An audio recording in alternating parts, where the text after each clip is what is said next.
Hi, I'm Bill Kemp with KempWindows.com, and welcome to Tip Tuesday. Today's tip of the week is how to help your kids reduce the amount of colds that they catch in the wintertime. You're wondering, whoa, how's that going to happen?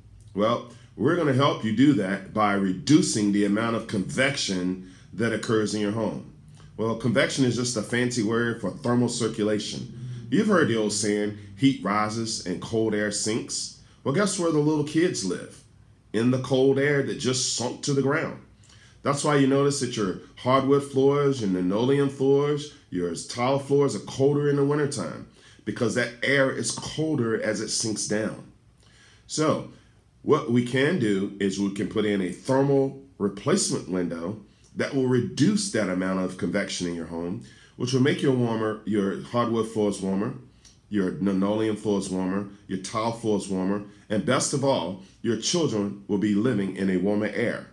A good thermal replacement window by KempWindows.com will help you reduce that thermal circulation or convection in your home. So check us out at KempWindows.com, and I'll see you next week.